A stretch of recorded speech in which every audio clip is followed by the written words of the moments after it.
ముఖ్యంగా మన భువనేశ్వరం మేడం గారికి శ్రీరామనవమి శుభాకాంక్షలు.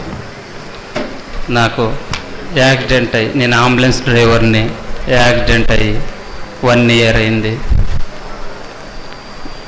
ఒక నెలకు ముందు మేడం నాకు ఈ పరిస్థితిలో ఉన్నాను, నా వల్ల నా మీద ఆధారపడింది నా ఫ్యామిలీ మొత్తము. మా భార్య MSc చేసింది. మాకు తినే కూడా దాదాపు మాకు హాస్పిటల్లో 50-60 లక్షలు అయింది. ఎవరు మాకు పెద్దగా హెల్ప్ చేయలేదు. మేడం దగ్గరికి ఒక నెలకు ముందు పోయి, మేడం నాకు ఈ మారుతో ఈ పరిస్థితిలో ఉన్నానంటే,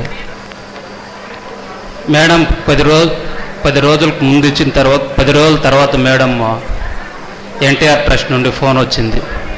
మీరు మేడంకి మారుతో రిక్వెస్ట్ పెట్టినారు కదా, రండి అనేసి. అక్కడ ట్రస్ట్ దగ్గర ముఖ్యంగా మన సారోళ్ళు ఎట్లంటే చాలా మంది ట్రస్ట్ దగ్గరికి వెళ్ళింటారు. నిజంగా మన ఇంట్లో నా తల్లిదండ్రులు కూడా అట్లా చూసుకోలేదు. అక్కడ అంత బాగా చూసి భోజనం దగ్గర నుండి, మేడం మీ దగ్గర డబ్బులు ఉందా, ఛార్జీలకి ఎంత ఖర్చు అయిందంటే, ఇట్లా 6,000 రూపాయలు ఖర్చు అయింది సార్ అంటే, ఆ 6,000 రూపాయలు కూడా నాకు ఇచ్చి పంపించినారు. ₹1 ఖర్చు లేకుండా ఫుడ్ దగ్గర నుండి, ఛార్జీల దగ్గర నుండి మొత్తం వాళ్ళే భరించి నాకు హెల్ప్ చేసినారు సారు, మేడము.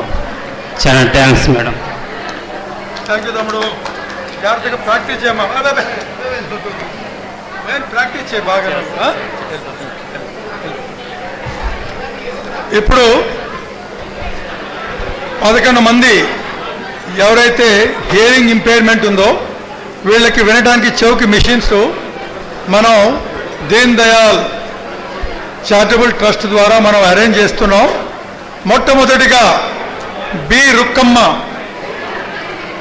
గారు, రుక్కమ్మ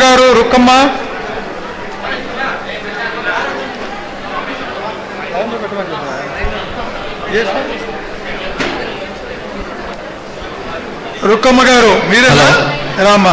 మా దయచేసి మహిళలందరూ కొంచెం సైలెంట్గా ఉండాలమ్మా, ప్లీజ్ దయచేసి 10 నిమిషాల్లో కార్యక్రమం మీ దగ్గరికి వస్తారు మేడం. దయచేసి కొంచెం సైలెంట్గా ఉండండి ప్లీజ్.